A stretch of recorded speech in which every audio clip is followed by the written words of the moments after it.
அப்புறம் புதுச்சேரி சட்டமன்ற தேர்தலில் வேட்புமனு மனு தாக்கல் நாளை முடிவருகிறது. அதிகாரப்பூர்வ வேட்பாளர்கள் அதாவது அதிகப்படியான வேட்பாளர்கள் அறிவிக்கப்படாததால் குழப்பமான சூழ்நிலை ஏற்பட்டு வருகிறது.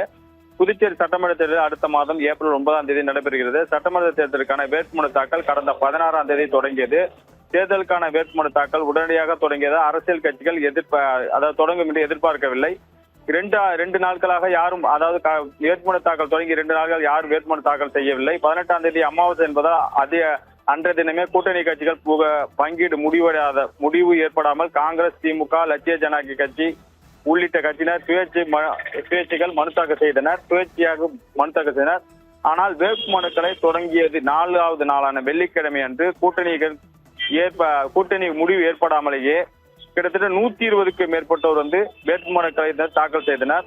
அன்றைய தினம் முதலமைச்சர் ரெங்கசாமி, அமைச்சர்கள் நமச்சிவாயம், திருமுருகன், சபாநாயகர் செல்வம், துணை சபாநாயகர் ராஜவேலு, எதிர்க்கட்சி தலைவர் சிவா, எம்எல்ஏ மற்றும் கல்யாணசுந்தரம், சந்திரபிரியங்கா உள்ளிட்ட 120 பேர் வேட்புமனு தாக்கல் செய்தனர். மொத்தம் 29 தொகுதிகளுக்கும் 119 பேர் 135 மனுக்களை தாக்கல் செய்தனர்.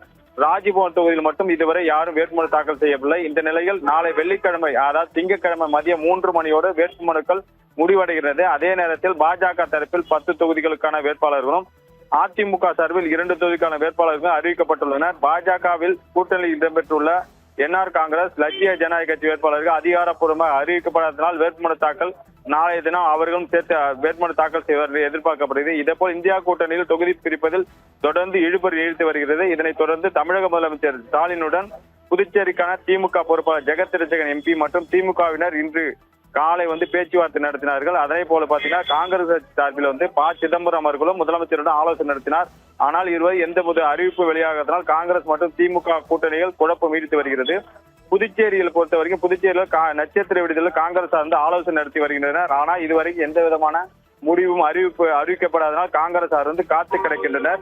திமுக, காங்கிரஸ், இடதுசாரி கட்சிகள், விடுதலை சிறுத்தை ஆகிய கட்சிகளிடம் வேட்பாளர்கள் அதிகாரப்பூர்வ அறிவிக்கப்படாததால் இந்த புதுச்சேரியை பொறுத்தவரைக்கும் பரபரப்பான சூழ்நிலை ஏற்பட்டுள்ளது. இன்று இரவுக்குள் வேட்பாளர்கள் அறிவித்து அவர்கள் நாளைய தினம் வேட்பாளர்கள் வேட்புமனு தாக்கல் செய்வது எதிர்பார்க்கப்படுகிறது. அபரகாம்.